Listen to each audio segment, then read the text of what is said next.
Tervehdys ihmiset! Ja tervetuloa taas seikkailulle selvittämään, onko nämä meitä ympäröivät rakennukset arkkitehtuuria isolla vai pienellä alalla vai kenties sitä tavallisempaa arkkitehtuuria. Mä oon Jussi ja mä oon arkkitehti ja toimin taas teidän oppaana.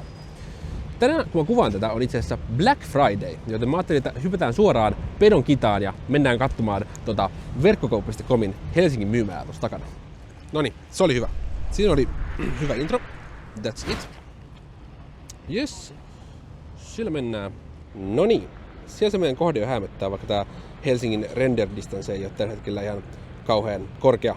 Mutta heti eka juttu, mikä tässä tulee mieleen, on semmonen, että kun tuossa takana on toi Tallinnan lautaterminaali, niin tää näkymä on eka ja vika-asia, minkä moni Helsingissä käyvä ihminen näkee tavallaan Helsingin julkisivu.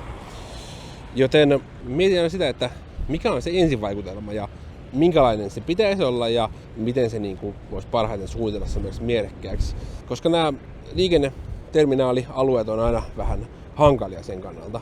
Onhan se aika tommonen iso ilmestys, olisiko nyt 6-7 kerrosta ainakin. Sanovat, ettei tämmöisellä harmaalla säällä saisi arvioida välttämättä rakennuksia, mutta omasta mielestä rakennuksen pitää toimia oikeastaan milloin vaan. Ja jos se toimii tämmöisessä armottomassakin kelissä, niin silloin voi sanoa, että rakennus on onnistunut. Nyt se jossain määrin ehkä, sulautuu tuohon maisemaan, mutta mä en tiedä, onko se välttämättä nyt hyvä asia tässä. Niin, se väri. Mä itse tykkään väreistä, ja kun Verkkis on tommonen aika punainen kauppa, niin ehkä se olisi toivonut tavallaan, että siinä olisi vähän enemmän väriä. Punaista ehkä, se olisi toimia silleen. Toki siis sitä monikäyttöistä miettii, että tavallaan on se oikein, että joku rakennus tai siis yritys omii sen värityksen sit itselleen. Mä aisin tässä tämmöstä hyvin vahvaa konttiestetiikkaa. Noin menee tolleen vinottaen tossa. Sinänsä se sopii tänne varsin hyvin Jätkäsaareen, nimittäin tää on ollut siis vanha konttiseltamo. Ja sitten myös siinä mielessä, että verkkokauppa on tavaraliike ja mä siitä aistin tämmöstä, että tavara kulkee ja vaihtaa omistajaa. Mutta kun katsoo sieltä ulkopuolelta, toiselta puolelta, niin ehkä sen olisi jopa voinut viedä vähän vielä pidemmälle tänne konttiestetiikan. Nyt se on vaan tässä yhdessä kulmassa. Sitten se voisi ehkä olla kiinnostavampi tämä kokonaisuus, jos sitä olisi vähän enemmän.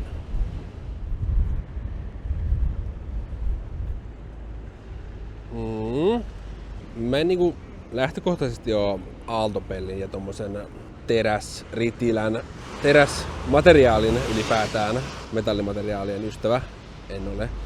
Toki se sopii tähän konttiestetiikkaan, mutta en ole ihan varma, että onko se kummiskaan se paras esteettinen ratkaisu loppupeleissä kuitenkaan. Sitten se on tämmöistä jotain, on toi vissiin kans metalliritilää. Mikä tämän funktio varsinaisesti tässä on, en oikein tiedä. Tässä on myös vähän tämmöistä raunioromantiikkaa. Purettu toi vanha bunkkeri alta. Aika HC. Mutta hei, sanovat, että kivijalkaliiketilat tuo elävää kaupunkikuvaa ja näin, niin siinä on pari. Niin kai se tavallaan on ihan positiivista.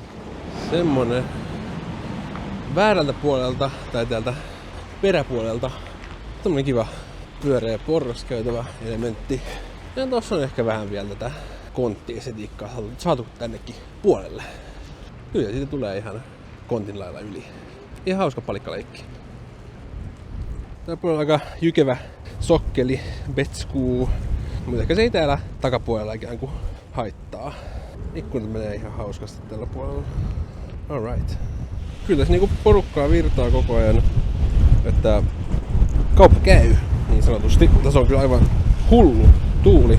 Kokeillaan mennä sisään, miltä vaikuttaa. Mä en tiedä miksi vaikka tää rakennus on ei tää nyt erityisen mikään pilvenpiirtäjä ole. Mutta mulla on tässä aina tullut semmoinen tosi vertikaalinen vaikutelma.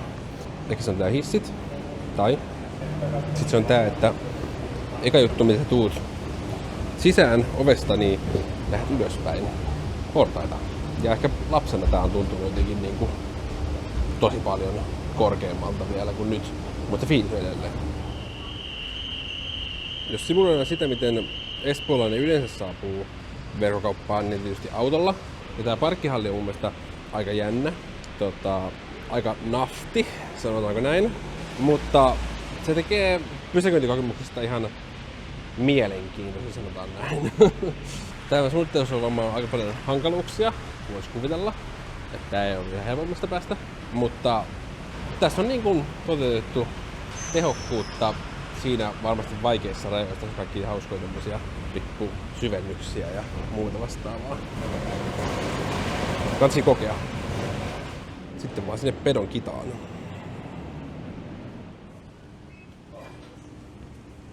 Tämmönen puinen kaide. Mulla tulee mieleen iso meidän kauppakeskus ja ehkä se sopii tavallaan tähän kauppakeskusestetiikkaan. Tää nyt on siis ihan tavallinen kauppaliike. En mä tiedä tavallaan onko tästä välttämättä ihan hirveästi mitään sanottavaa, mutta kokeillaan.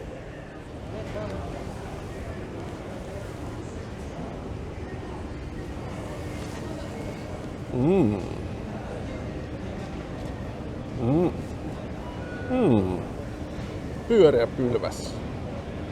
Maistuu aina. Toki ei siinä välttämättä ihan hirveästi muuta vaihtoehtoa ole, mutta no joo. Parempi pyöreä kuin 4. Vaikka tänään niin Black Friday kapitalistisen yhteiskunnan kullanarvoisin kulutusjuhla, niin ei täällä paljon ihmisiä siihen nähden ole. Toki kello on vasta 2, mut silti.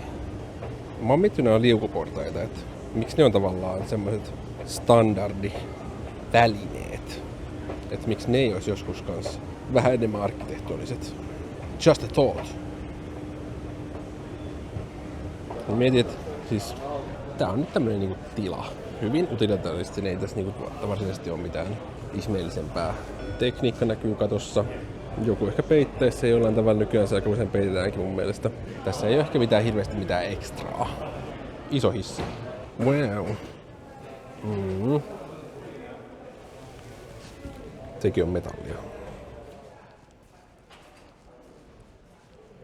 Sitä aina tavallaan miettii niin kuin arkkitehtina, että miksei arkisetkin tilat olisi kiinnostavia ja monipuolisia tarjosi kokemuksia, mutta en mä tiedä, tarvitseekokaan niiden kaikkien olla mitään muuta kuin täyttää tarkoituksensa. Ja mä voisin kuvitella, että niin kuin tämä täyttää tarkoituksensa. Tämä on talo, missä myydään tuotteita. Mutta jos niin kuin puhutaan tavallaan semmoisesta siis liiketilasuunnittelusta, niin mun mielestä täällä on joskus aiemmin ollut vahvemmin semmoiset niin eri osastot. Tällä hetkellä kaikki on enemmän tai vähän niin kuin samaa tilaa. Nyt tulee vihdoin vähän niin kuin arkkitehtonisesti erilaisempaakin tilaa. Korkeus nousee ja selvästi niin kuin ehkä ekaa kertaa näkee ikkunastakin ulos. Mikä, no, myymälöissä ei ehkä tämän tyyppisissä myymälöissä ihan hirveän usein tapahdu. Mutta en mä tiedä, onko tääkään nyt mitenkään erityisemmin kiinnostava tila tai muutakaan. Tämä on tila. Tässä kun tän näkee myös vähän niin kuin tän back-endin, siis varasto, näytetään meille katsojille tai asiakkaille. Se on kiinnostava. Sitten taas tavallaan niin tämä outlet-osasto on kanssa enemmän tämmöinen niin kuin varastomainen meininki. Se on hauska.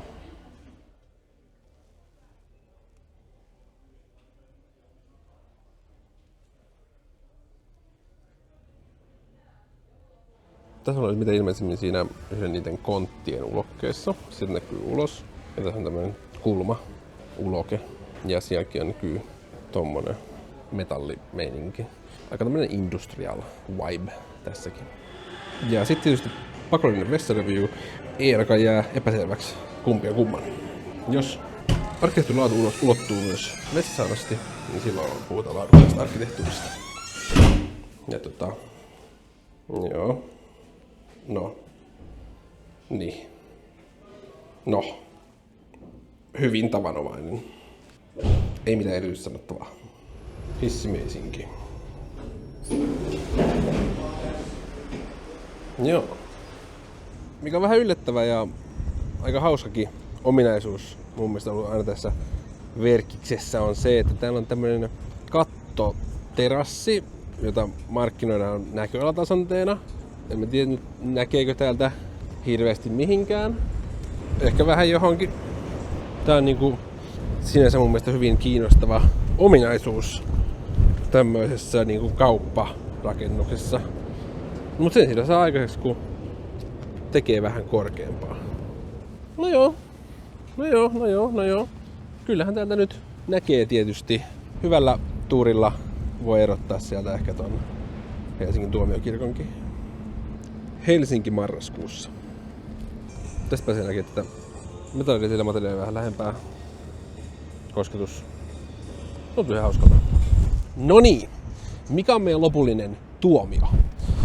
Vaikka tää kattoterassi onkin ihan siisti, niin mä sanoisin silti, että tää itse rakennus on kuitenkin vain arkkitehtuuria. Sieltä pitää pois, tää täyttää tarkoituksensa varmasti tosi hyvin, mutta ei tää erityisemmin jää mieleen. Näihin sateisiin tunnelmiin ei muuta kuin mäkimisiin. Bää.